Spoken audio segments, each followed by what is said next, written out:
안녕하세요. 오늘 저희가 함께 살펴볼 자료는요. 여러분께서 보내주신 유튜브 강의입니다. 네, 조계종 스님의 갑작스러운 죽음에 대한 내용인데 이게 메시지가 상당히 강하고 좀 직설적이더라고요. 예, 맞습니다.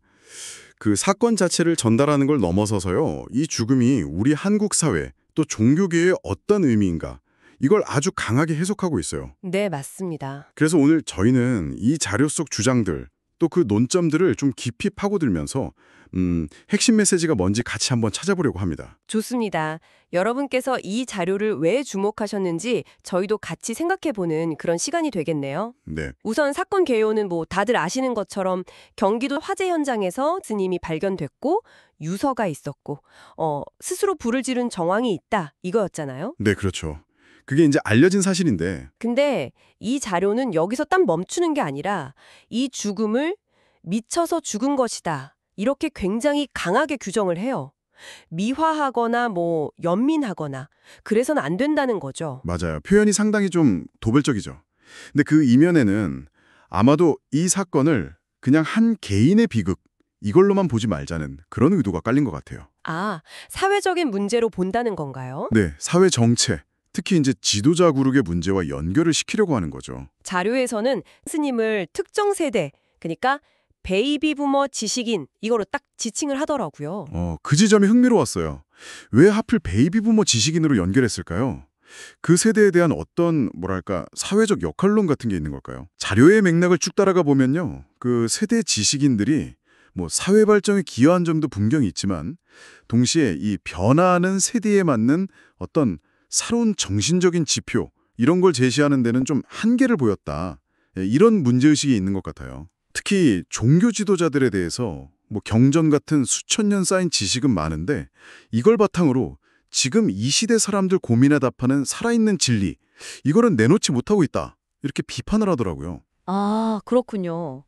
그러니까 그냥 정보나 교리는 많이 알아도 그게 지금 우리 삶의 문제를 해결하는 지혜, 그러니까 진리로는 이어지지 못한다. 이런 비판이네요. 네, 바로 그 점입니다. 그래서 종교가 원래는 최고의 진리를 가르치는 것, 그게 종교인데 실제로는 그냥 복 빌고 매달리고 그런 기복신앙에 머물러 있다. 이런 지적으로 연결이 되고요. 네, 그 비판이 이제 종교계 내부 관행에 대한 아주 날선 지적으로 확장이 되는데요. 네.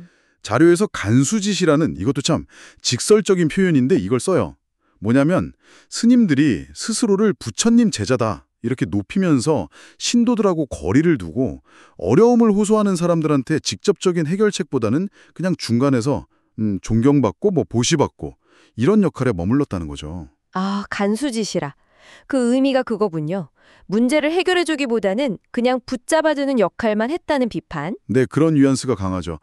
그러면서 그러니까 공부하는 수행자랑 스님, 공부를 마치고 가르치는 사람, 이 본래 의미를 다시 생각해보자 이런 이야기도 하고요. 삭발하고 승복 입는 게 무슨 벼슬이 아니다. 이런 강조도 있었어요. 결국 종교인들이 문제 해결을 돕기보다는 사람들을 자신에게 의존하게 만들었다. 이런 쪽으로 논리가 아주 강하게 흘러가는군요. 네, 그렇죠. 이런 내부 비판을 넘어서서 이 잔료가 또 정말 파격적인 주장을 하는 부분이 있는데요. 이건 아마 많은 분들이 좀 불편하게 느끼실 수도 있을 것 같아요. 어떤 내용인가요? 바로 자살한 자한테는 무릎 꿇지 마라. 이 주장입니다. 와, 굉장히 단호한데요. 그 이유는 뭐라고 설명하나요? 슬픔을 표현하는 방식까지 문제 삼는 건 좀... 잔료의 논리는 이렇습니다. 자살은 결국 인생의 실패다. 이렇게 규정을 하고요. 여기에 대해서 너무 과도하게 추모하거나 미화하는 건 자칫 다른 사람들한테 좀 잘못된 메시지를 줄 수 있다는 거예요. 아, 특히 우리나라가 OECD 자살률 1위잖아요. 이런 현실에서 사회적으로 알려진 인물의 죽음을 다루는 방식이 갖는 파급력, 이걸 경고하는 거죠. 그렇군요.